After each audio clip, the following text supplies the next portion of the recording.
살아가면서 경험하는 잡다한 모든 것에서 진리를 찾습니다. 함께 모여 떠들다 보면 뭔가 나오겠지요. 하나님 앞에서 떠드는 사람들 떠람대요. 시작합니다.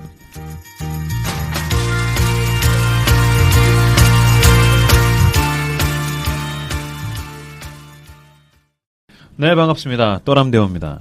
네, 먼저 자기소개부터 할까요? 교회 다니는 동네형 임브로입니다. 네, 저도 교회 계속 다니고 있는 손작급입니다. 신락원이 되어버린 세상에서 신락 같은 희망을 안고 사는 김사부입니다. 안녕하세요, 서과장입니다. 네, 오늘 김사부 드립 별로였어요. 저도 별로라고 생각돼요. 죄송합니다. 뭔 말인지 모르겠네요. 언제나 괜찮을 수 없죠. 그렇죠. 네. 어떻게들 지내셨어요? 스승의 날이 있었잖아요. 아, 그렇죠. 지난주에. 네. 네. 아, 내가 스승이 아니구나를 알았어. 아, 왜? 아무도 감사 표현이 없었어요? 태권도장에서 네. 한 명 가르치는 학생이 찹쌀떡 세트를 준 거 이외에는 네. 있었네. 사부잖아. 그래요, 있네. 그래서 내가 육적인 스승은 되었지만은 영적으로 나를 스승으로 생각하는 사람은 아직 없구나. 아, 그렇죠. 네. 아, 김사부의 가장 큰 이유 중에 하나가 이제 무술을 가르치고 있죠. 네. 그렇죠. 태권도장에서 아이들을 마치 인간이 흉기로 키워내고 있는데 네. 찹쌀떡을 받았군요. 네. 네, 축하드립니다. 맛있었어요. 네, 그렇죠. 네. 뭐 어떻게 우리 손잡기님 한 주간 어떻게 지내셨어요? 되게 신기한 게 그러니까 중학교 때 친구를 이번 주에 만났어요. 연락이 돼가지고. 지금 되게 신기한 표정으로 그러는데 별로 안 신기해요. 아니 왜냐면 지금까지 한 번도 만난 적도 없고 연락도 안 되고 네. 별 관심도 없었던 사람인데 우연히 이제 페북을 통해서 연결이 돼가지고 네, 만나게 됐는데 너무 신기하더라고요. 그렇군요. 네. 친구야 반갑다. 반갑다 친구야. 네, 그렇군요. 축하드립니다. 네. 우리 서 과장님 표정이 하얗게 질려 있는데 한 주간 네 알겠습니다. 방송 준비하느라고 죽어나갔군요. 하얗게 네. 떴습니다. 저는 어디 피부과 다녀온 줄 알았어요. 너무 허해가지고. 지난주에 뭐 튼튼한 돼지가 된다 하더니 살이 쪽 빠졌어요. 어우, 야. 네. 다이어트를 위해서라도 방송을 계속 시켜야겠어요. 그러니까. 한 3회 연속하면. 그러게요. 어우, 장난 아닐 것 같아요. 짜증나는 것들. 괜찮은데? 신라관 다이어트? 그러니까. 존 밀턴 다이어트. 네, 좋네요. 저는 이제 방송 날짜로 오늘 19일이죠? 여름 날씨예요. 너무 더워졌어요. 그런데 오늘 보니까 저희가 지금 홍대에서 저희가 이제 스튜디오에서 간만에 왔는데 여기 홍대에서 수상한 거리 페스티벌? 예, 하더라고요. 저 거기에 이제 갔다 왔습니다. 가서 쭉 보고 이제 2만 원짜리 티켓을 사서 뭐 공연도 보고 뭐 강연도 하고 뭐 또 노래도 듣고 하는데 저는 티켓은 안 사고 가서 난방만 하나 사왔어요. 지금 입은 거예요? 아니, 그냥 따로 지금 봉다리에 들어있어요. 근데 기웃기웃하다 왔겠죠. 네, 어디 못 들어가고. 이거 뭐야? 없어 보여. 저는 티켓 샀어요. 아, 진짜? 저는 티켓 사가지고 다 봤어요. 잘났어요. 그럼 그거 티켓 사면은 다 볼 수 있는 거예요? 다 볼 수 있대요. 근데 저는 이제 누가 아는 사람이 뭐 가요제 같은 거 나와가지고 그거 보려고 이제 2만원짜리 끊었죠. 아, 그렇군요. 네. 괜찮은 것 같아요. 사람이 되게 많더라고요. 그래서 좀 더 이런 기독교 문화에 대한 페스티벌들이 좀 활성화돼서 나는 기독교 문화 이 시장 자체가 커져야 된다고 생각해요. 그쵸. 이 파이가 커지지 않으면 이게 발전할 수가 없잖아요. 그 생태계 자체가 없으니까. 그런 면에서는 굉장히 환영을 하고 또 인스타에 보니까 오늘이 서울 재즈 페스티벌 하는 날이더라고요. 그래서 또 막 거기서 애들 사진 찍고 청년들이 있는데 이 가격이 7배 정도 차이 나요. 서울 재즈 페스티벌이 7배가 더 비싸요. 거의 15만 원 가깝거든요.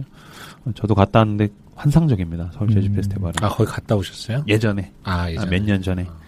그래서 또 가고 싶은데 좀 이런 페스티벌들이 좀 교계 문화에도 이것저것 생겼으면 좋겠어요. 네, 뭐 댓글 읽어주시겠어요? 네, 오늘은 시간 관계상 빠른 속도로 읽겠습니다. 먼저 레몬티백님. 이번화 김사부님께 특별히 더더더 감정이입을 들었던 회였습니다. 순전한 기독교 너무 유명해서 20대부터 읽으려고 그렇게 노력을 했는데 실패. 유일하게 재미있게 읽은 책이 스크루테이프의 편지.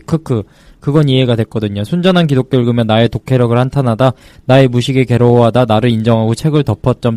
까만 것은 글자요, 하얀 것은 종이요. 이번 방송은 들리는 것은 사운드요, 나는 청취자요. 그러면서 유유. 무슨 말인지 모르겠어요. 변증은 나랑 안 맞는 것 같다는 김사부님 말에 무릎을 치고 이해를 포기합니다. 죄송해요. 저희가 방송을 이제 지난주에 순전한 기독교의 C.S. 루이스의 순전한 기독교로 했는데, 하면서 김사부가 이해가 안 된다고 했었을 때, 사실 제가 이제 진행을 하다가 난관에 봉착했어요. 이게 뭐야? 어떻게 이거보다 더 쉽게 해?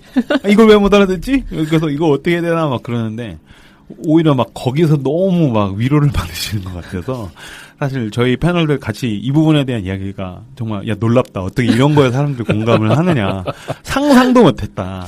제가 진짜. 방송을 하고 나서 제일 폭발적인 지지를 받은 회의였죠. 그러니까. 우리 김사부의 하드 캐리. 큰일 네. 했네. 큰일 했어요. 못 알아듣는 거로 캐리를 하다니. 네. 진짜 대단합니다. 나는 사람들이 바보라고 생각할까봐 걱정했단 말이야. 참. 근데, 원래 김사부가 이렇게 사람들과 공감을 하거나 위로를 해주는 것들을 잘 하잖아요. 잘하죠. 그런데 이렇게 아무것도 안 하면서도 공감을 일으키고, 뼛속에서 깊이 우러나온. 그러니까. 네, 팟빵 떠람대오 댓글 게시판에 방송 후기를 달아주십시오. 매주 목요일에 두 분을 선정해서 선물을 보내드립니다. 하나님의 마음, 착한 마음을 전하는 컴페이지에서 향초를, 요거트맨 종로 서적점에서 시그니처 2인 이용권을 협찬해주고 계십니다. 생생한 후기 많이 기다리고 있습니다. 많이 달아주시고요. 좋아요, 하트, 구독도 눌러주시면 감사하겠습니다. 제발. 팟빵 공지 게시판에 후원에 참여하실 수 있는 방법이 안내되어 있는데요. 이번 주에는 고선희님, 아워커뮤님 두 분께서 후원해 주셨습니다. 아워커뮤님이 되게 이상한 숫자의 금액을 넣어주셨어요. 끝에가 140으로 끝나는 금액을. 저 무슨 암호인 줄 알았어요. 암호. 모르스보 같은 그래서 거 아니에요? 네. 이거 무슨 의미 있는 숫자 같은데 뭘까 궁금하더라고요. 찾아보셨어요? 아니 댓글 내가 달아놨는데 아직 확인을 안 하신 것 같아. 그게 라틴어로 그 숫자를 풀면은 말도 안 되는 소리 하지 마. 진짜? 진짜 아니요. 지금 알아본 거야? 아니. 세금 뗀 거라고 저는 생각합니다. 자발적으로. 네. 아무튼 너무 감사합니다. 네. 이름만 아는 책, 네 번째 시간입니다. 다시 한번 이제 복습을 해보자면 첫 번째 시간 때 우리 손 작가가 레미제라블. 두둥. 참 대작이었죠. 두 번째가 이제 우리 김사부의 침묵, 앤더 슈자크의 침묵. 그 다음에 짜잔. 지난주에 제가, C.S. 루이스의 순전한 기독교에 이어서 드디어 오늘, 진짜.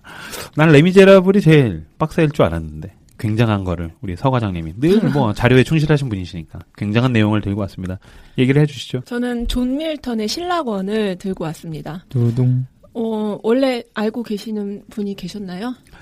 저는 사실 뭐 레미제라블이나 침묵이나 뭐 이런 것들을 그래도 대략적으로 간략하게라도 알고 있었지만 신라권은 정말 이름만 알고 있었어요. 정말 이름만 알고 있었어요. 그 로스트 패러다이스 맞아요? 맞아요. 신라권. 그래서 뭐 아담과 하와가 뭐 낙원에서 쫓겨났나 보다 뭐 그런 이야기인가? 뭐 아니면 그런 거를 비유하는 어떤 소설인가? 저 진짜 그거에 대한 정보가 없어요. 이게 동명의 소설이 일본 소설도 있어요. 있죠. 그렇죠. 이게 불륜을 네, 다룬 맞아요. 야한 소설. 그래서 누가 우리 집에 와가지고 신라권을 보더니 나 이거 보고 싶었던 거야 이러고 가져갔다가 이게 아니야. 야설이에요? 아니 소설. 아무튼 야설이가 볼라 그랬지. 이 작품과 이 존 밀턴이 얼마나 위대한 사람이고 작품인지 지금부터 네. 알려드리도록 하겠습니다. 가자. 그럼 오늘 방송이 대략적으로 어떻게 진행되는지 얘기를 해주시죠. 네, 1부에서는 존 밀턴에 대해서 그리고 그가 살았던 시대적 배경에 대해서 말씀드리고 또 신라권의 개요를 살짝 짚어드리고 그 다음부터는 신라권의 내용을 충실하게 설명을 해드리려고 합니다. 할 수 있을 만큼 네. 시간이 허락되는 만큼 최선을 다해서. 안 되면 다음 주와 그 다음 주로. 네. 네, 존 밀턴은 1608년 12월 9일 영국 런던에서 청교도 집안에서 태어났습니다. 밀턴의 할아버지는 이제 가톨릭 신자였는데요. 밀턴의 아버지가 프로테스탄트로 전향한 법률 공증인이었어요. 집은 부유했습니다. 아버지가 문학과 음악에 조예가 깊어서 밀턴이 어릴 때부터 영향을 많이 받았어요. 그래서 음악도 전문가 수준으로 잘했고요. 누구를 가르칠 수 있는 수준으로 공부를 엄청 많이 했던 소년이었어요. 그러니까 아주 어린 시절부터 라틴어, 헬라어, 불어, 히브리어를 능숙하게 구사했다고 합니다. 이건 타고나는 건가? 너무 부러워요. 이 시대 때 유행 아니에요? 이 시대에. 이 시대 사람들 다 뭐 사개국어 그렇게 하고. 그러니까 네. 좀 탁월하다 싶으면 뭐 몇 개국어씩 다 하나 봐. 그냥 근데 조금씩 하는 거를 뭐 다 한다고 한 거 아니에요? 아니 그 정도로 하겠어. 뭐 그렇게 얘기하면 나도 독일어에 뭐 이히리베리 뭐 이런 거 다 저도 우리도 하잖아. 일본어도 하고 그러니까. 중국어도 하고. 그 정도로 얘기하지 않겠지.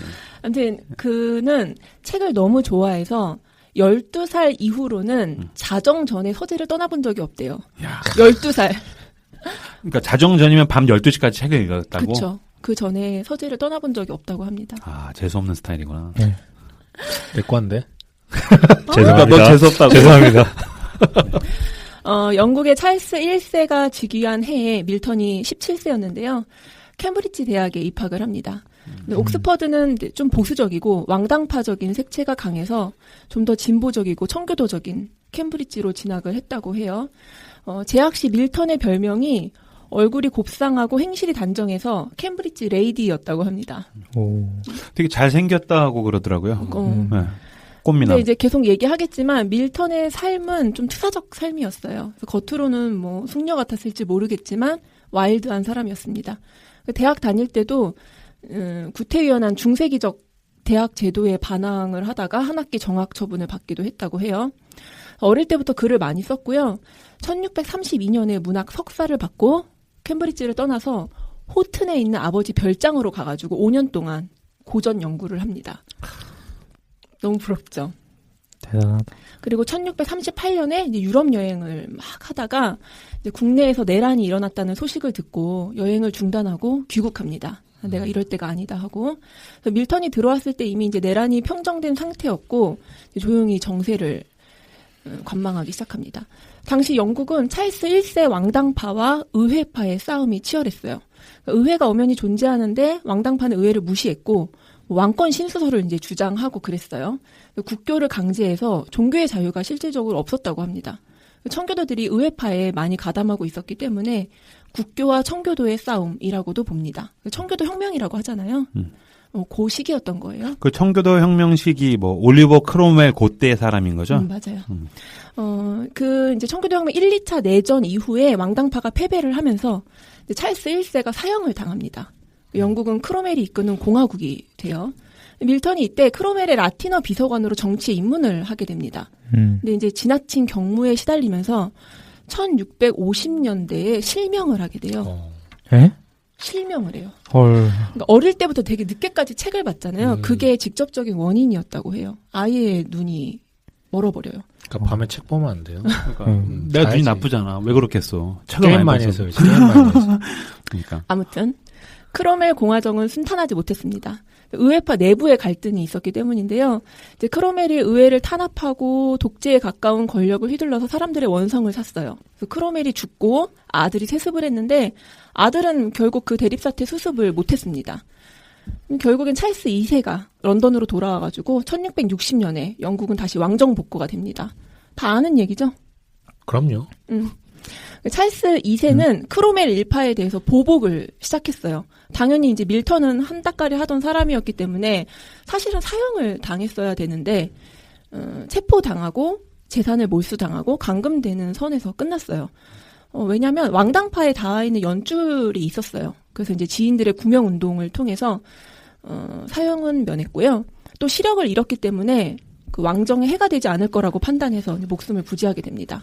그리고 밀턴은 그때부터 신라권 지필에 들어가게 됩니다.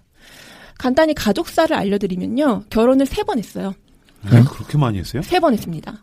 첫 번째는 34살에 왕당파 집안의 딸인 17살짜리 메리 파웰이라는 여자랑 결혼을 합니다. 몇 살 때요? 34살 때. 헐. 이때 왕당파랑 의회파가 내전이 있을 당시인데 되게 열렬한 공화주의자잖아요, 밀턴이. 근데 왜 왕당파 집안 여자랑 결혼했는지 뭐 특별한 이유를 제가 못 찾았어요. 예뻤나 보죠.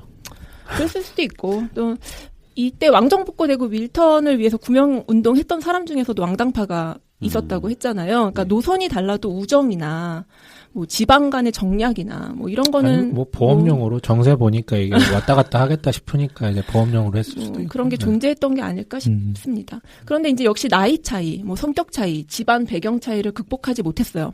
이 어린 마누라가 결혼한 지 한 달 만에 친정으로 가서 3년 동안 돌아오질 않습니다. 그래서 이 상태가 이제 별거 상태로 3년 동안 유지가 되는데 이때 밀턴이 재밌는 글을 써요. 이혼론이라는 글을 씁니다. 그러니까 이때는 이혼이 간단하지가 않았거든요. 그러니까 교회에서는 성적인 죄, 성불구, 학대, 성직자가 되는 경우를 제외하고는 이혼을 허락해주지 않았습니다. 근데 그때 밀턴이 이혼론에서 주장한 건 정신과 기질의 불일치, 이것은 이혼의 사유가 된다라는 것이었습니다. 그러니까 당시로서는 굉장히 파격적인 것이어서 불태워지고 그랬대요, 그 책들이. 근데 둘이 다행히 이혼하지는 않았어요. 3년 뒤에 메리가 집으로 다시 돌아왔고 그 이듬해부터는 쭉쭉 애를 낳습니다. 딸 셋, 아들 하나를 낳아요. 근데 막내를 낳고서 메리가 27살 나이에 죽어요. 그리고 뒤이어서 아들도 죽습니다. 이때는 애나타가 그쵸, 젊은 많이 여자들도 많이 죽었던 것 같아. 이 시기에 밀턴이 완전히 실명을 했다고 해요. 그리고 메리가 죽고 나서 4년 만에 20살 연하의 캐서린 우드콕이라는 여자랑 재혼을 합니다. 다음 해에 딸을 하나 낳았는데 그 다음 해에 또 이 여자가 죽어요. 그리고 이 여자랑 낳은 아이가 또 죽습니다. 이때가 아직 이제 공화정 때였어요. 그리고 이제 왕정이 복고되면서 존 밀턴의 삶이 되게 비참해졌잖아요. 재산도 다 뺏기고 눈도 멀고 경제력이 없고. 이 실명한 상태에서 신라학원을 썼는데 딸들이 도와줬다라는 이야기가 있거든요. 그러니까 구술하면 이제 딸들이 받아 적은 거죠. 저는 그래서 딸들이 아버지를 되게 존경하고 지지하는 줄 알았어요. 근데 관계가 그렇게 썩 좋지 않았다고 해요. 딸들에게 복수와도 같은 학대를 받았다고 합니다. 좋은 아빠가 아니었던 것 같아요. 그리고 존 밀턴 55살에 엘리자베스 민셜이라는 24살의 여자와 세 번째 결혼을 합니다. 취향이 소나무네. 나이 차이가 31살이에요. 그래서 저는 도대체 31살 많은 눈먼 남자, 가난한 남자와 왜 결혼을 할까? 이게 예술가의 힘인가? 그러니까. 그런 생각이 들었어요. 근데 둘이 행복하게 살았어요. 이 여자가 밀턴을 되게 잘 보살폈다고 합니다. 그래서 이 여자랑 살면서 신라권 출판도 하고 또 다른 책들, 복락원, 뭐 투사 삼손 이런 책들을 집필합니다. 그리고 밀턴이 66세 나이로 세상을 떠나게 됩니다. 여기까지 존 밀턴과 시대적 배경을 살펴봤어요. 야, 진짜 파란만장하네요. 네, 신라권 이야기로 넘어갈게요. 네. 신라권은 존 밀턴의 장편 서사시입니다. 제가 지난번에 손잡근은 이거 읽었다 그래서 물어봤더니 약간 소설로 된 네네네. 거를 읽었다고 해요. 그러니까 좀 읽기 쉽게 편집이 됐던 네, 거였나 봐요. 서사시고요. 원제는 파라다이스 로스트입니다. 1667년에 발표를 했고요. 뭐 제목에서 알 수 있듯이 타락한 천사가 천국에서 추방당한 사건, 아담과 하와가 에덴에서 추방된 사건을 다루고 있습니다. 단테의 신곡과 함께 최고의 종교 걸작으로 평가되는 것이 이 신라권이고요. 참고로 제가 떠람대 5회에서 신과 함께 특집 동서양의 사후세계관 2부에서 단테 신곡을 되게 간단하게 다뤘었어요. 그래서 뭐 혹시 궁금하시면 참고해 보셔도 좋을 것 같습니다. 단테 신곡이 가톨릭적 세계관과 가치관을 반영하고 있다면 이제 신라권은 프로테스탄트적 청교도적 가치관을 반영하는 작품입니다. 총 12편으로 구성된 장편 서사시고요. 2편씩 짝을 이루고 있어요. 1, 2편은 지옥 이야기로 시작이 되고요. 3, 4편은 천국과 에덴 이야기. 5, 6편은 그 하늘의 전쟁, 천사들이 어떻게 타락했나 이 이야기가 나오고 7, 8편은 천지창조가 어떻게 되었는가. 9, 10편은 아담과 하와가 어떻게 타락했는가. 11, 12편은 이제 인류의 미래와 구원에 대한 예언을 쭉 다루고 있습니다. 그 이게 몇 권이에요? 제가 읽은 단행본은 2권짜리로 구성이 돼 있었고, 그러니까 이 신라권 자체는 총 12편으로 구성이 돼 있어요. 페이지로는 레미제라블보다는 얇겠네요. 그렇죠. 훨씬 얇죠. 대신 이제 이게 서사시로 돼 있기 때문에 가독성은 훨씬 더 어렵겠구나. 맞아요. 문체도 뭐 쉬운 문체가 아니라 그러니까. 그러더라고요. 제가 그 맛을 이따 좀 보여드리려고 낭독을 살짝 할 겁니다. 저도 사실은 이번에 다들 이제 좋아하는 책을 발제를 하셨는데 저는 신라권을 처음 읽어봤어요. 아, 이번에 방송하면서? 이번에. 그러니까 저희가 이름만 아는 책이라고 시리즈명을 정했는데 선정 대상 도서가 이제 고전이었거든요. 네. 그래서 기독교 배경의 고전 중에 뭘 다루면 좋을까 이렇게 고르다가 신라권을 선택했는데 왜냐하면 C.S. 루이스가 신라권을 해설한 신라권 서문이라는 책이 나와 있더라고요. 그래서 이 책을 의지해서 신라권을 내가 정복하면 되겠다 이러고서 이제 도전을 하게 됐습니다. 그렇죠. 아주 그런 지적 허영심을 가지고서 정복했어요. 어떻게 정복해? 이거 겁나 어려운 책인데. 신라권은 이제 기본적으로 근데 옛날 이야기예요. 옛날에 사탄이 이랬어, 아담 하와가 이랬어, 이제 이런 재밌겠다. 이야기인데 근데 워낙 정교하게 당대 신학이 이야기 속에 녹아져 있기 때문에. 읽다 보면은 신학책을 시로 썼나 이런 느낌이 들기도 하고요. 지금까지도 이어지는 뭐 질문들 있잖아요. 기독교 섭리에 대한 질문들. 근데 그런 것들에 대해서 워낙 밀턴이 논리적으로 대응하고 집요하게 설명을 해요. 그래서 당대의 기독교 변증서가 아니었을까 약간 이런 느낌이 드는 그런 책입니다. 그리고 밀턴이 그 책을 엄청나게 많이 읽었다 그러는데 그 고전, 당시로부터도 그 전에 있었던 고전에 대해서 어마어마하게 깊이 있는 지식을 가지고 있었다더라고요. 맞습니다. 그리고 이제 5년 동안 땡까땡까 아빠 그 별장에서 고전을 연구했던 사람이잖아요. 뭐 12시 전까지는 나오질 않고 그런 재수없는 사람이었기 때문에. 네, 그렇죠. 근데 이제 그렇다면 지난 시간에 다뤘던 순전한 기독교처럼 조금은 딱딱하고 어려울 수 있는 거 아닌가 이런 생각이 드실 수도 있는데 전혀 그렇지 않고요. 워낙 서사 자체를 흥미롭게 끌고 가고 문장이 훌륭합니다. 그래서 읽다 보면 이 사람 정말 글을 잘 쓴다 이런 생각이 들어요. 문학 작품으로서의 도리를 참 잘하고 있습니다. 그리고 또 어떤 분은 신라권 그리고 제가 아까 1편부터 12편까지 아웃라인을 말씀드렸는데 뭐 창조와 타락 이야기에서 우리가 아직 모르는 게 더 있을 수 있나 이런 생각이 드실 수도 있을 것 같아요. 근데 신라권은 성경을 충실하게 반영하고 있기도 하지만 성경의 절과 절 사이의 이야기를 되게 구체적이고 자유롭게 그리고 있어요. 그러니까 예를 들면 창세기 1장 1절부터 우리는 시작해야 되잖아요. 태초 하나님이 천지를 창조하시니라. 근데 이제 신라권은 어떻게 이야기를 풀어가냐면 근데 그 전에는 어땠냔 말이야. 이랬어. 그래서 땅이 혼돈하고 공허하고 뭐 흑암이 깊음 위에 있고 그랬는데 그래서 말이야 이랬어. 뭐 이런 식으로 이제 이야기가 진행이 되는 거예요. 그러니까 신학과 상상력 이 두 가지를 굉장히 적절하고 조화롭게 잘 이용한 작품이에요. 아무튼 굉장히 그쵸. 쉽다는 거. 그게 신학이 우리에게 제공해줄 수 있는 정보와 정보 사이 그 여백을 문학이 채워주는 힘이잖아요. 그 문학의 가장 커다란 힘 중에 하나라고 생각해요. 저는 이게 진짜 재밌는 게 사실 저도 이제 평소에 그 소위 말해서 절과 절 사이 행간에 들어갈 만한 어떤 그 공간에 자기가 상상력으로 채우는 게 굉장히 중요하다고 생각하는 사람인데 이 작업을 소위 말해서 이제 청교도라고 불리는 사람이 있고 또 아까 이제 서 과장이 초반에 설명을 했는데 굉장히 진보적이었던 사람이고 네. 개혁적인 사람이었다라고 이제 소개하는 부분들이 지금 우리가 바라보는 그 청교도에 대한 관점하고 굉장히 이질적이라는 게 사실은 그때 청교도주의자들은 그쵸. 급진파였잖아요. 그렇죠. 그런 게 참 재밌는 것 같아요. 그리고 지금의 청교도주의는 어떻게 보면 문자 그대로의 어떤 해석에 대해서 굉장히 강력하게 주장하는 사람들인데 존 밀턴은 오히려 청교도주의였던 사람이 오히려 그 행간에 있어서 상상력을 굉장히 많이 품고 있다라는 게 지금 봤을 땐 가장 보수적인 사람들이지만 당대에는 가장 급진적인 사람들이었던 거죠. 그러니까 이런 역사적 흐름을 좀 알면 좋겠어요. 그러니까 이런 거를 우리가 종교개혁 때부터 많이 느끼게 되는 것 같아요. 네. 근데 그렇게 쉬우면 단지 그냥 옛날 이야기면 우리의 C.S. 루이스가 왜 해설을 썼겠어요. 그러니까 이 신라권에 나오는 모든 내용, 모든 비유와 모든 은유 이런 것들을 내가 제대로 파악하고 온전히 향유하고 싶다. 이런 욕심이 있는 사람에게는 되게 또 어려워지는 게 이 신라권입니다.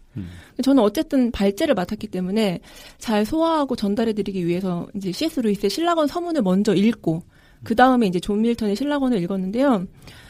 신라권 읽는 것보다 신라권 서문 읽는 게 더 어려웠어요. 그 형 어려워. 그러니까 이게 신라권 서문이라고 하는 게 그 제가 지난주에 다뤘던 그 우리 위대하신 루이스 형님께서 이 형님이 또 고전 빠거든요. 그렇게 해서 그 존 밀턴을 너무 좋아했대요. 그래서 존 밀턴의 신라권을 읽고서 여기다 주석같이 단 거죠. 맞아요. 그러니까 우리가 지난 시간에 다뤘던 순전한 기독교가 이제 기독교 변증서라면 신라권 서문은 밀턴의 신라권에 대한 변증서인 거예요. 저 완전 변증 매니아네. C.S. 루이스도 원래 문학 박사 아니에요? 영문학 박사. 영문학 교수. 그렇죠. 영문학 교수죠. 일단 신라권 서문의 절반이 서사시가 무엇인가에 대해서 다루고 있어요. 그 형 참 피곤한 스타일. 왜냐하면 밀턴이 신라권을 썼던 당시만 해도 서사시는 한물간 장르였던 거예요. 그러니까 서사시 하면 누구예요? 호메로스. 일리아스, 오디세이아 이런 고대 서사시 여기에 멈춰 있는 거예요. 그러니까 서사시라는 장르에서 더 위대한 건 나올 수가 없다. 이렇게 생각한 거죠. 그래서 이제 신라권을 한물간 장르로 쓴 좀 들떨어진 작품으로 평가하는 사람들에게 이제 루이스 오빠가 아니야라고 이야기를 하는 겁니다. 밀턴이 서사시를 형식으로 선택한 데는 이유가 있고, 그러므로 우리는 신라권을 읽기 전에 서사시를 알아야 한다. 이걸로 한 챕터를 쓰고요. 엘리엇이라는 되게 유명한 비평가가 시는 당대 활동하는 최고의 시인들만이 판단할 수 있다. 이렇게 얘기했나 봐요. 그래서 왜 그 말이 어이가 없는지, 왜 C.S. 루이스 본인이 신라권 이야기를 할 수 있는 자격이 있는지를 또 한 챕터를 씁니다. 근데 이거 난 서사시로 쓰는 건 굉장히 의미가 있다고 생각을 하는 게, 어떻게 보면 그 창세기 3장까지의 창조 설화에 대한 이야기인데, 이걸 산문으로 쓰는 것보다 마치, 왜냐면 길가메시 서사시, 대부분 호메로스 서사시, 그러니까 고대의 마치 설화, 그리고 창조와 관련된 거는 왠지 서사시로 쓰는 게 더 간지나지 않겠어? 그래서 존 밀턴도 서사시로 쓰지 않았을까라는 생각도 들어요. 맞아요. 지금 임보러가 얘기해 준 거를 이제 더 고급스럽게 C.S. 루이스가 어떻게 설명을 하냐면, 저급해. 아니 쉽게 얘기해 준 거지. 나는 눈높이 낮춰서 얘기하는 거야. 아니, 지난 저급하다는 시간에 거야. 많이 드린 거야. 그럼. 그러니까 당시 서사시는 이콜 영웅시인 거예요. 왜냐하면 이제 호메로스나 베르길리우스 이런 고대 시인들이 서사시를 영웅시로 썼기 때문이에요. 그래서 이제 서사시는 비극적이고 엄숙하고 장엄한 뭐 그런 특징을 가지고 있는 거죠. 그래서 존 밀턴이 신라권을 서사시로 썼다는 거는 그냥 분량이 긴 시를 썼다 이게 아니라 이런 서사시의 특징, 그 장르적 특징을 살리는 거죠. 그거를 그렇죠. 이제 가져오기 위해서 이 장르를 선택했다라는 거죠. 제가 신라권 1편의 1절부터 13절까지 여기를 한번 읽어볼게요. 그러니까 문체의 느낌만 맛을 보시면 돼요. 인간이 한 처음에 하나님을 거역하고 죽음에 이르는 금단의 나무 열매를 맛봄으로써 죽음과 온갖 재앙이 세상에 들어왔고 에덴까지 잃게 되었으나 이윽고 한 위대한 분이 우리를 회복시켜 복된 자리를 도로 얻게 하셨으니 노래하라 이것을 하늘의 뮤지여. 호렙이나 시나이의 외진 산꼭대기에서 저 목자에게 영감을 부어주어 한 처음에 하늘과 땅이 어떻게 혼돈으로부터 생겼는가를 처음으로 선민에게 가르치셨던 그대여. 혹시 시온산과 성전 바로 곁을 흐르는 실로아의 냇물이 더욱 그대의 마음을 즐겁게 한다면 그 때문에 내 청하노니 부디 나의 모험적인 노래를 도우시라. 웅장함이 뭐 느껴지시나요? 그러니까 쉽게 말하면 나 지금 시 시작할게 이건데 이제 이런 식으로 적혀 있는 거죠. 그래서 레미제라블이 5권이었잖아요. 이거는 이 웅장함을 느끼면서 이 함축된 의미를 찾아가면서 읽어야 되기 때문에 아까 임보로 얘기했던 것처럼 분량이 훨씬 더 방대하게 느껴지기도 합니다. 그렇죠. 그리고 제가 지금 읽은 이 13절 안에 제가 문학동네판으로 읽었는데 주석이 11개가 달려있어요. 그러니까 뭐 이 주석 이런 거 눈에 안 들어오는 사람들은 편하게 읽을 수 있는데 저요. 그게 안 봐요. 그게 정말 각자 의외네. 잘 안 봐요. 그게 눈에 들어오는 인간들은 난 그게 좀 힘들어. 보이는 편이야. 그래? 왠지 그걸 주석이 1451개가 달려 있어요. 그러니까 그거 그냥 넘어가면 내가 진짜 그거의 어떤 진의를 놓치는 것 같아. 그냥 피상적으로 그냥 껍데기만 훑고 가는 느낌이라서 나는 그거 좀 꼼꼼하게 보는 편이야. 생긴 것 같지 않게. 아무튼 이게 다 무슨 생긴 것도 뜻이냐면 그래요. 이게 무슨 뜻이냐면 이것도 아까 되게 임브러가 잘 얘기해 준 것 같아요. 그만큼 존 밀턴이 고전 문학, 성경, 신학, 그리고 세계 지리, 세계에서 천문학 막 이런 각종 학문에 되게 해박했다라는 뜻이고 이걸 생각하셔야 돼요. 신라권 쓸 때 밀턴이 실명한 상태잖아요. 참고 자료를 볼 수가 없어요. 그러니까 이게 다 머릿속에 있었다라는 거죠. 이걸 인식하고 신라권을 읽으시면 정말 대단하다 감탄하시면서 잘 누리실 수 있을 것 같습니다. 그럼 본격적으로 내용을 살펴보도록 할게요. 신라권 1, 2편은 배경이 지옥입니다. 지옥부터 시작해요. 사탄의 이야기인데요. 하나님께 대항해서 전쟁을 일으켰다가 지옥으로 쫓겨난 사탄과 그의 추종자들이 나오는데 저는 사탄이 홀로 거역하고 쫓겨났다고 막연하게 생각했거든요. 근데 사탄을 따라서 전쟁을 일으킨 추종자들이 전체 천사의 3분의 1이에요. 수천, 수만입니다. 그러니까 군대를 이루어서 전쟁을 일으킨 거예요. 근데 이 타락 천사들이 싸우다가 정신을 차려보니까 불타는 지옥에 다 나뒹굴어져 있는 거예요. 그래서 참패를 당한 거죠. 그 사탄이 제일 처음으로 눈을 뜨고 몸을 이제 추스렸는데 지옥의 풍경이 너무나 황량하고 처참한 거예요. 그리고 수천 수만의 자기를 따랐던 타락 천사들이 넋을 잃고 널브러져 있어요. 사탄은 이제 그들을 격려하고 막 불쌍히 여깁니다. 서로 막 눈물도 흘려요. 그리고 이제 자기들의 반역과 타락을 변호하는 연설을 합니다. 어떤 내용인지 제가 임브로한테 낭독을 부탁할 건데요. 사탄의 목소리가 너무 잘 어울려가지고. 제가 이제 이 내용이 근데 참고하실 게 너무 길어서 살짝 중간중간 스킵을 해가지고 정리를 한 거니까 원문이 아니라는 걸 참고해서 들어주시기 바랍니다. 네, 사탄의 연설 읽겠습니다. 만일 그대가 그라면 너무나 타락했도다. 이렇게 변할 수가 있으랴. 행복한 빛이 나라에서 더 없는 광휘에 쌓여 찬란한 별들보다도 찬란하게 빛났었는데 만일 그대가 그라면 한때는 서로 동맹을 맺고 생각과 뜻을 합쳐 영광스러운 대업을 위해 우리 희망과 모험을 함께 했었거늘 이젠 같은 파멸 속에 함께 불행을 나누게 되었구나. 그대는 알리라. 얼마나 높은 데서 얼마나 낮은 구렁텅이로 떨어졌는가를. 그만큼 그는 벼락으로서 그의 더 큰 위력을 보였도다. 그때까지 누가 알았겠는가 그 가공할 무기의 힘을. 그러나 그것이 두려워 후회하는 것은 아니다. 비록 표면의 빛은 달라졌으나 이 굳은 마음과 자존심 짓밟히고 느끼는 그 모멸감은 변치 않았도다. 내 그것 때문에 감히 전능자와 겨뤘고 내 그것 때문에 무수한 무장 천사군을 이끌어 치열한 싸움에 내보냈던 것이다. 그들은 그의 통치를 싫어하고 나를 좋아해서 그 더할 나위 없는 힘의 적대적인 힘으로서 항거하여 하늘의 벌판에서 승분하지 않는 일대 격전으로 그의 보좌를 뒤흔들었던 것. 그러니 패전인들 어떠랴. 패한다고 모든 것 다 잃는 것은 아니다. 불굴의 투지, 불타는 복수심, 불멸의 증오심, 굴할 줄 모르는 항복도 모르는 그 용기, 이밖에 정복될 수 없는 것이 또 무엇이겠는가.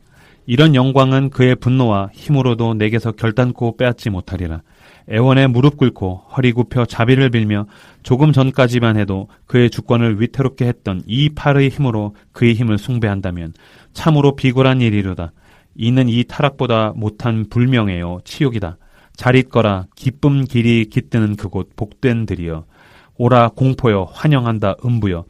너 깊고 깊은 지옥이여 맞아라 너의 새 주인을. 언제 어디서나 변치 않는 마음 가진 우리를. 마음은 마음이 제 집이라. 스스로 지옥을 천국으로 천국을 지옥으로 만들 수 있으리라. 어디 있은들 무슨 상관이랴. 적어도 여기에는 자유가 있겠지. 천국에서 섬기느니 지옥에서 다스리는 편이 낫다. 어때요? 지금 들으시면서 뭐 임브로의 목소리가 사탄 같으냐, 이게 읽는 게 너무 어설프냐 이걸 떠나서 내용을 보시면 저는 이제 읽으니까 되게 사탄의 심정이 너무 이렇게 와닿아요. 저는 엑소시즘 해야 되는 줄 알았어요. 내 옆에 사탄이 와 있는 줄 알았어요. 그러니까. 막, 나 눈 뒤집어진 줄 알았어요. 혼자 막 보이고, 네, 막. 깜짝 놀랐어요. 다 죽었어! 뭐 이럴 뻔했는데. 밖에 나가서 소금 떡을 보고 말았어요. 저는 이제 이 신라권을 처음 접하는데, 사탄을 그냥 악한 놈은 이렇겠지? 라고 상상을 해가지고 써놨다기보다는 진짜 이 사탄에게 감정이입하기 위해서 작가가 많이 노력했다라는 게 전 사실 느껴져요. 그 감정이 이렇게 요 몇 줄 사이에서도 그 감정이 막 변하는 것들도 너무 좋고, 존 밀턴이 자기 안에 있는 악을 반영한 것 같아요. 투영한 것 같아요. 그대로. 그러니까 저는 이게 타고나고, 그러니까 우리가 자유의지라는 이야기를 많이 하잖아요. 착하지만 착할 수만 있는 사람은 아니라고 이야기하듯이 이 악한 자들, 또 사탄은 선했는데 왜곡됐다.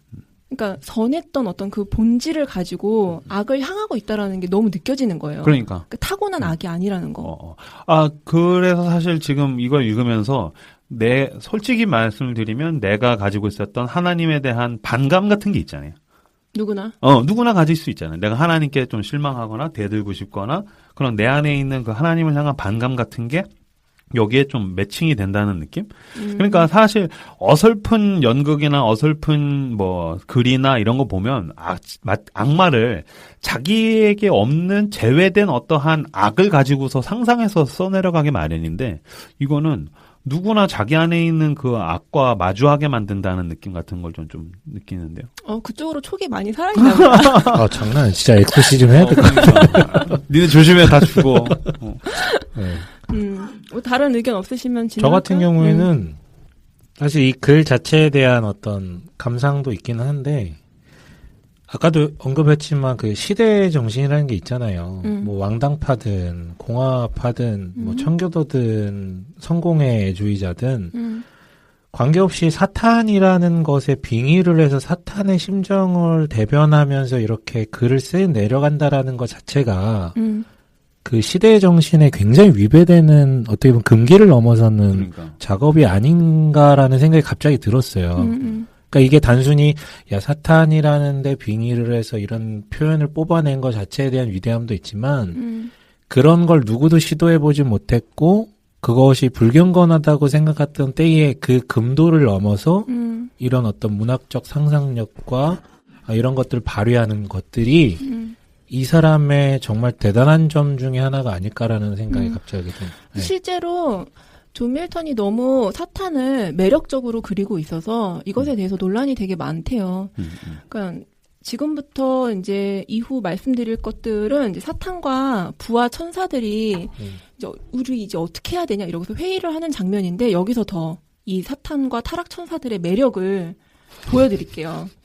그러니까 이제 회의를 하는 거예요. 일어나서 몸을 막 추스리고 어떻게 다시 옛날의 영광을 찾을 것인가. 그래서 어떤 타락 천사가 이렇게 얘기해요. 우리 다시 싸우자. 나는 공공연한 전쟁을 주장한다. 하나님의 적수가 되지 못한다라는 걸 알아요. 근데도 이렇게 전쟁을 주장하는 이유는 이렇게 비참하게 살 바엔 싸우다가 소멸해버리는 게 낫다. 근데 혹시 알아? 우리가 영이잖아. 없어지지 않을 수도 있어. 그럼 승리는 못하더라도 그에게 위협은 되지 않겠니? 이렇게 주장을 하는 거예요. 그러니까 또 다른 타락천사가 아니 하나님은 만물을 한눈에 내려다보는 이인데 우리의 이 헛된 계획도 지금 보고 비웃고 있지 않겠냐. 싸움을 걸었다가 지금보다 상황이 더 나빠지면 어떡할래? 사슬에 감겨서 끓는 바다 밑으로 가라앉아서 용서도 없고 동정도 없고 완화도 없이 영원히 신음하게 되면 어떻게 할래? 우리는 지금 불행하지만 최악의 불행은 아니야. 그냥 살자 이렇게 이야기를 해요. 이때 만몬이 등장을 합니다. 만몬 알죠? 그리고 굉장히 무서운 연설을 해요. 여기도 제가 일부 내용을 스킵하고 텍스트를 조금 정리를 했는데 손자크가 네. 그러면 만몬은 제가 방금 읽었던 그 사탄의 부하인가요? 부하죠. 그렇죠. 그러니까 손자크는 제 부하인 거죠. 갑자기 빈정상에서 못 읽겠네. 알겠냐, 임마? 네, 정말 되게 매력적인 연설을 만몬이 합니다. 네. 설사 그의 마음이 누그러져 새로운 복종 약속의 아래 모두에게 은혜를 베푼다 할지라도 무슨 면목으로 비굴하게 그의 앞에 서서 과해지는 엄한 벌을 받으며 우렁찬 찬송가를 불러 그의 보좌를 찬미하고 그의 신성에 대하여 마지못해 할렐루야를 노래할 것인가. 그가 당당히 우리가 부러워하는 군주로 앉고 그의 제단엔 우리의 굴종적인 재물, 하늘의 향기와 하늘의 꽃들이 향내 풍기는 것을 보면서 분명 천국에서 해야 할 일과 기쁨은 이런 것일 테니 우리가 미워하는 자를 숭배하면서 지내는 영원이란 얼마나 지겨울 것인가. 그러니 반가울 것이 없는 우리의 영광스러운 노예의 지위를 추구할 필요가 없다. 차라리 그보다 우리 자신 속에서 스스로 선을 찾고 자신의 힘으로 스스로 살아갑시다. 비록 이 황망한 변경에서일 망정 자유롭게 누구에게도 구애받지 말고 화려한 노예의 안이한 명예보다는 가혹한 자유를 택하여 우리가 작은 것에서 큰 것을, 해로운 것에서 이로운 것을, 역경에서 변형을 만들고 또 어떤 곳에서든지 재난 속에서 번영하고 근면과 인내로서 고통에서 안락을 만들어낼 때 그때 비로소 우리의 위대함이 뚜렷이 드러나리라. 우리가 그의 빛을 우리 마음대로 모방하지 못할 것 없잖소? 이 황폐한 땅에도 금이나 보석의 숨은 광채가 없지 않고 장려함을 이룰 기술이나 재주가 뒤지는 것은 아니니 하늘이 이보다 더 나은 것이 무엇이랴. 잘했다. 어땠어요? 만몬의 네? 연설? 아니 나는 아까 사실은 그 사탄의 연설에서 마지막에 천국에서 섬기는 지옥에서 다스리는 편이 낫다라는 이 구절을 제가 되게 조금 암기하는 구절 중에 하나거든요. 되게 강렬했었어가지고. 옛날에 읽었을 때? 그것도 그렇고 어쨌든 되게 많이 듣게 된 구절이었고. 근데 이제 만몬이나 사탄이나 그러니까 최근에 어떤 일이 있었냐면 어떤 친구가 저한테 되게 많이 토로를 했어요. 자기의 회사 생활에 대해서. 근데 한 상사가 있는데 완전 쓰레기예요. 그러니까 험담을 너무 잘하고 심지어는 이 앞에서는 믿어주는 척하면서 이 뭐 얘기가 나오면 그걸 잡아다가 자기 상사한테 꼬질면서 쟤 봐라. 저 못된 놈이다. 저 빨리 쳐내야 된다. 뭐 이런 류의 삶을 사는 사람이죠. 근데 보면은 지도 아는 것 같아요. 그게 잘못됐고 안 좋다라는 거. 근데 이제 가만히 유심히 그 사람의 삶을 투영해 보니까 거기에서 자기 존재감을 느끼는 것 같아요. 이게 잘못된 걸 알면서도 그걸 해야만 자기가 자기 같은 느낌을 받는 듯한 자기 자리가 보존된다고 생각하는 거지. 근데 저는 마귀나 맘몬의 얘기도 사실 그런 맥락으로 좀 들리거든요. 마귀라는 존재가 이성이 없는 게 아니잖아요. 오히려 인간보다 더 이성이 오성이 더 뛰어날 수도 있고 더 능력도 더 충실한 사람인데 사람이 아니라 그런 존재임에도 불구하고 알매도 불구하고 거기서 자기 존재의 가치를 찾는다라는 게 정말 비참한 것 아닌가라는 좀 생각이 들었어요. 아, 그리고 나는 이게 처음에는 천지 창조에서 하나님, 만약에 어떤 전형적인 구성이라면 하나님이 얼마나 위대하고 하나님이 만드신 세상과 우주가 얼마나 아름다운지 이런 거로부터 시작을 할 거 아니에요. 근데 사탄이 전쟁에서 패배해서 거기에서 연설을 하고 다시 일어나면서 복수의 칼을 가는 거로부터 시작을 한다는 게 마치 어떤 판타지 게임의 오프닝 영상 보는 느낌이 있어요. 그리고 이게 창세기 1장 1절 전에 있었던 일이니까. 그러니까 그래서 야, 당시의 구성을 이런 식으로 했어? 그래서 지금 막 머릿속에서는 사실 어디선가 봤던 그 게임의 오프닝 영상 같은 그림들이 이제 막 머릿속에서 지나가고 맘몬도 그렇고 사탄도 그렇고 너무 입체적이고 매력적이라는 느낌을 받게 되는 게 아까 이제 그 존 밀턴에 대해서 설명을 해주실 때 존 밀턴이 실명을 했다고 그게 굉장히 크겠구나라는 생각이 드는 게 사람이 어떤 악인에 대한 글을 쓸 때 우리가 뭐 페북에다가 이놈 나빠 뭐 겨냥을 해서 쓴다든지 어디서 악하다 이 사람 나쁘다라고 쓸 때는 자기에서 그거를 소외시켜서 그렇죠. 자기에게는 없는 다른 누군가를 생각하면서 자기에게서 제외된 누군가를 생각하면서 쓰거든요. 그런데 이 사람은 눈이 안 보이니까 다 자기 자신인 거야. 그러니까 자기의 세계 안에서 이런 걸 구성을 하다가 보니까 자기 안에 있는 그 것들이 투영되면서 자기 안에 있는 악들 자기 안에 내면에 내재되어 있는 그런 악한 본성 같은 것들이 나오니까 훨씬 더 입체적으로 이런 것들이 쓰여질 수 있었겠구나라는 생각이 들었어요. C.S. 루이스가 이 연설에서 가장 백미라고 뽑은 것은 마지막이에요. 우리가 그의 빛을 우리 마음대로 모방하지 못할 것 없잖소. 이 황폐한 땅에도 금이나 보석에 숨은 광채가 없지 않고 장려함을 이룩할 기술이나 재주가 뒤지는 것은 아니니 하늘이 이보다 더 나은 것이 무엇이랴. 그러니까 이 연설이 죄의 본질을 너무나 잘 건드렸다고 평가를 합니다.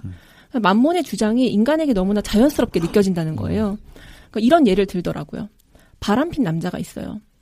그는 이렇게 말한다는 거예요. 내가 사랑을 잃었다고? 무슨 소리야. 저 모퉁이에 얼마나 멋진 사창가가 있는데. 이렇게 이야기를 한다는 거죠. 그리고 권력을 위해서 물불 안 가렸던 남자가 있어요. 그는 이렇게 말한다는 거예요. 다들 불명예 운운하는데 무슨 소리야. 내 가슴에 훈장과 표운이 주렁주렁 달려있고 만나는 사람마다 내게 경례를 하잖아. 그러니까 사람들은 모든 것이 모방 가능하고 모방품이 실물 못지않은 역할을 할 수 있다고 생각한다는 거를 이제 꼬집습니다. 이게 맘몬의 계략이라는 거죠. 근데 이 맘몬의 계획대로 이 사탄과 추종 천사들이 일을 진행하지 않고요. 지옥의 2인자가 일어섭니다. 바알세불이에요. 바알세불이 사탄의 의견을 전달해요. 너희들 다 착각하는 모양인데 여기는 피신처가 아니라 우리의 감옥이야. 신은 하늘에서나 지옥에서나 똑같이 왕이야. 우리는 신이 수확물을 최소한으로 줄일 수 있도록 계략을 꾸며야 된다. 들어봐라. 옛날부터 하늘에서는 소문이 있었다. 힘이나 지위는 우리보다 못해도 그의 은총을 더 많이 받은 인간이라는 종족이 저 우주 어딘가에 창조될 거라는데 우리가 그들을 유혹해보자. 그래서 우리 편으로 만들어서 신이 스스로의 창조물을 후회하면서 자기 손으로 멸절시키게 만들자. 이거는 평범한 복수보다 나을 거다라고 이야기를 합니다. 그리고 이 계획이 이제 만장일치로 통과가 돼요. 지옥의 천사들이 다 막 진심으로 막 기뻐해요. 그리고 이제 누가 에덴으로 갈 것인가 이거를 또 막 결정하는데 다들 이제 두렵죠. 하늘의 위력을 받잖아요. 자기네들이 이제 내동강이 처진 그 상태를 경험했잖아요. 누가 가야 되나 이러고 눈치를 보는데 사탄이 그때 일어납니다. 내가 가겠다. 그런 위험은 통치자가 똑같이 감수해야 맞고 남의 위에 앉아있는 높은 명예를 누리니만큼 더 많은 위험 감수해야 하는 게 마땅하지 않겠냐 이러면서 내가 가겠다 이렇게 얘기를 해요. 멋있지 않아요 사탄이? 그래서 이제 그때 모인 타락 천사들이 그를 향해서 막 하나님께 하듯이 막 경배를 하면서 멋있다. 잘 다녀와라. 서로의 막 안녕과 평안을 막 이렇게 구하면서 마지막 인사를 합니다. 그러니까 타락을 했어도 그들은 희망을 이야기하고 이타적인 행동을 높이 사는 거예요. 밀턴이 이 부분을 이렇게 설명합니다. 그것은 그들이 타락 천사일 망정 그들의 덕을 모두 잃은 것이 아니기 때문이다. 그러니까 악은 아까 얘기했듯이 선이 왜곡된 것이고 악은 선이 전제가 된다라는 것이죠. 그래서 계속 얘기하고 있지만 밀턴의 신라권을 사람들이 오해하고 비판했던 부분 중에 하나가 사탄에 대한 묘사가 너무 매력적이라는 거예요. 밀턴이 이제 왕가의 군주제를 반대하는 사람이었는데 어떻게 하나님의 군주제에 동의할 수 있었는가? 그러니까 지상에서는 공화주의를 이야기하고 하늘에서는 왕정주의를 이야기하는 게 모순되지 않냐. 그러니까 밀턴은 은밀하게 악마의 편을 들어주고 있는 거 아니냐. 이런 느낌을 아까 인브로도 계속 받은 거죠. 그쵸, 밀턴의 그쵸. 안에 있는 악이 드러난 게 아니냐. 네. 근데 어쨌든 결론적으로는 밀턴은 이 사탄을 왕으로 선정을 한 거예요. 아니, 그럴 수밖에 없는 게, 몰락했잖아요. 이거, 그러니까, 한참 잘 나갈 때 공화정이 최후의 승리를 해서, 자기가 그 권력 위에서 쓴 게 아니고, 자기가 가지고 있었던 걸 다 상실했어. 맞아. 그리고 시력까지 잃어버렸고, 자기를 학대하는 딸들한테 그나마 불러주면, 사실 얼마나 속에서 그게 부글부글 끓겠어. 말 그대로 지금 몰락한 사탄으로부터 시작하는 거는, 가장 자기한테 어떤 표피적으로 제일 부딪히는 문제였던 거야. 그러니까 나는 지금 몰락을 했으니까. 그러니까 그런 면에서 본인 안에 있었던 악한 본성 같은 것들이, 악들이 나온 거겠죠. 표출된 거겠죠. 사탄이 뒤로 가면 좀 더 비참해져요. 그러니까 하와를 꼬실 때 왜 뱀의 몸에 들어가가지고 말을 하잖아요. 그러니까 이게 사탄은 굉장히 천사 중에서도 좀 높은 지위의 천사였거든요. 근데 뱀이라는 그 미끌미끌 거리는 생물 안으로 자기가 들어가서 그 갈라진 혀를 사용해가지고 여자를 꼬시는 게 자기가 되게 비참하다고 생각하는 거야. 그러니까 이 초반에 이렇게 사탄이 멋있게 나오는 건, 사탄의 지위의 점진적인 강등, 하락함을 보여주기 위한 문학적인 장치다. 루이스는 이렇게 이야기를 하고요. 우리가 본래 악한 캐릭터에 더 감정이입을 잘한다. 그렇죠. 이렇게 이야기를 하고 세 번째는 사탄은 거짓말 그 자체이기 때문에 사탄에 대한 묘사에는 그런 왜곡이 있을 수밖에 없다. 이런 이야기를 합니다. 사탄이 떠나요. 에덴을 찾아서 나섭니다. 그때 남아있는 천사들 있잖아요. 사탄이 성공적으로 임무를 완수하고 돌아오기를 기다리면서 그 천사들이 뭘 하냐면 각자 마음 내키는 대로 막 움직여요. 그래서 어떤 애들은 들에서 공중으로 높이 날기 게임을 하고 달리기 시합을 하고 막 이래요. 그리고 어떤 애들은 조용한 골짜기로 가서 막 수금을 켜고 또 어떤 애들은 모여가지고 뭐 고상한 사색, 막 달콤한 담론, 막 이런 것들을 합니다. 그래서 뭐 섭리와 예지, 의지와 운명 이런 건 무엇인가 막 이런 것들을 나눠요. 여기 보면 천사들이 성향이 다 다르잖아요.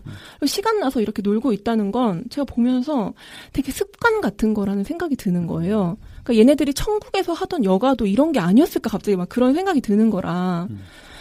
그리고 얘네들이 하는 게 지금 우리가 이 세상에서 살아가는 거랑 또 크게 다르지가 않잖아요.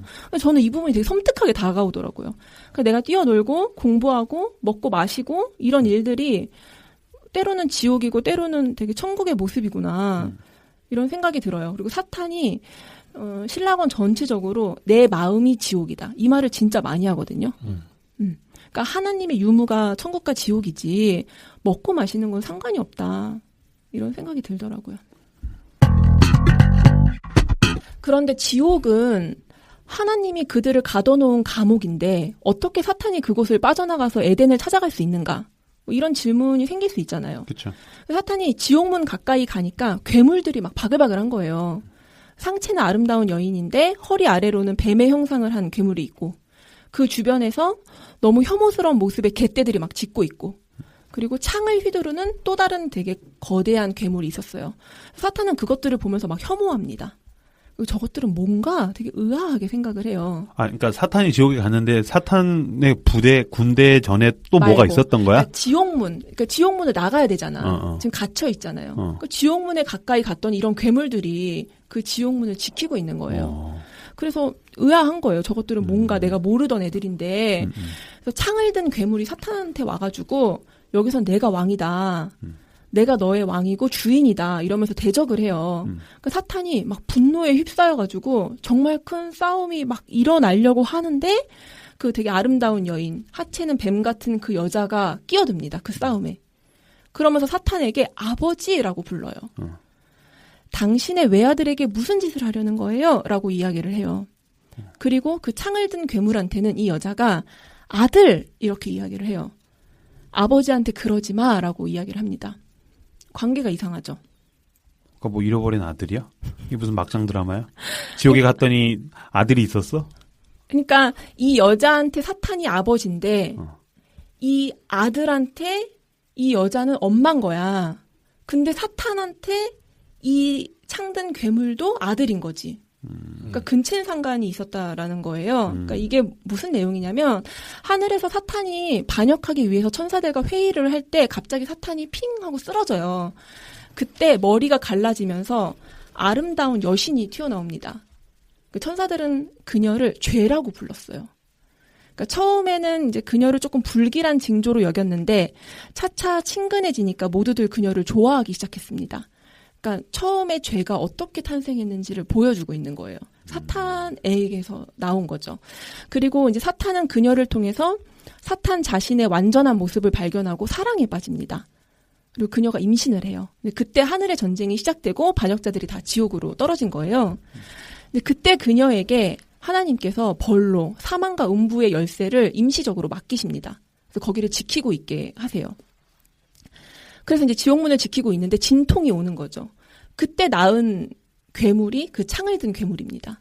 그 괴물의 뭐예요? 이름이 죽음이에요. 그러니까 자기 엄마 내장을 그 죽음이 가르고 나오면서 그 엄마의 하체가 다 뒤틀렸고 그때부터 이제 그녀의 하체가 이제 뱀 모양처럼 이상하게 된 거예요. 그러니까 죽음은 나오자마자 음욕에 불타서 또 지 어미를 범합니다. 그 능욕의 결과로 나온 것들이 그 혐오스러운 갯떼들이에요. 갯떼들이 계속 지 어미의 창자를 막 뜯어먹고 그러면서 이제 번식하고 막 이래요. 이 장면이 뭐냐면 야고보서 1장 15절 욕심이 잉태한 즉 죄를 낳고 죄가 장성한 즉 사망을 낳느니라. 이 말씀에 대한 묘사를 이렇게 그려놨습니다. 그러니까 왜 하나님이 죄를 만들었냐, 천사 타락하기 전에 죄가 도대체 어디 있었냐, 이런 질문들에 대해서 죄의 탄생을 이야기하고 있는 거죠. 야, 진짜 재밌는데? 너무 그랬죠? 재밌는데? 나 진짜 처음 들었고 깜짝 놀랐어. 전 약간 영화 콘스탄틴에 나왔던. 그러니까 이제 죄의 기원을 이제 인간이 먼저 죄 짓는 것 전에 이게 이제 문학적 상상력을 가지고서 존 밀턴이 어떻게 했냐면은 사탄이 그 자기 부하들을 데리고서 어떻게 반역할지 생각하고 있을 때에 사탄의 머리가 갈라지면서 죄라는 어쨌든 여인 모양의 죄가 뿅 나왔고 그다음에 그 죄랑 근친상간을 해가지고서 나온 게 죽음이고 그 다음에 이제 지옥에 가가지고 그 죄와 죽음이 지옥문을 지키고 있고, 그리고 되게 징그럽게 생겼고. 이렇게 되겠죠. 그 지옥문이 열리고 에덴을 유혹했을 때, 죄와 죽음은 이제 지 아비를 따라서 에덴으로 가겠죠. 실제로 그렇게 합니다. 그런 내용이에요. 사탄은 이제 거짓의 영이잖아요. 그 딸을 막 달래서, 사랑하는 딸아, 막 이러면서 아들이 귀엽구나, 이렇게 하면서 지옥문을 열게 합니다. 내가 너희들을 대신해서 에덴을 정복하고 오겠다. 그럼 우린 거기 가서 행복하게 살면 된다. 이러고서 이제 그래서 이제 지옥문이 열린다. 이런 설정을 해 놓은 거예요. 그리고 한 가지만 더. 지옥문을 나가서 사탄이 마주한 게 뭐냐면 창세기 1장 2절에 표현되는 땅이 혼돈하고 공허하며 흑암이 깊음 위에 있고 이 상태입니다. 이 시면을 굉장히 웅장하고 복잡하고 막 혼란스럽게 묘사를 하고 있는데 그게 또 되게 멋있어요. 압도적이에요. 예를 들면 밤은 자연의 조상이다. 만물의 연장자다. 뭐 이런 표현을 해요. 그러니까 굉장히 고전적인 품위가 있는 이런 묘사들이 이어져요. 이때 이제 사탄이 또 혼돈과 밤을 거짓말로 꿰어냅니다. 어떻게 이야기를 하냐면 혼돈과 태고의 밤이요. 나는 너희 나라를 탐지하거나 교란시킬 목적으로 온 첩자가 아니다.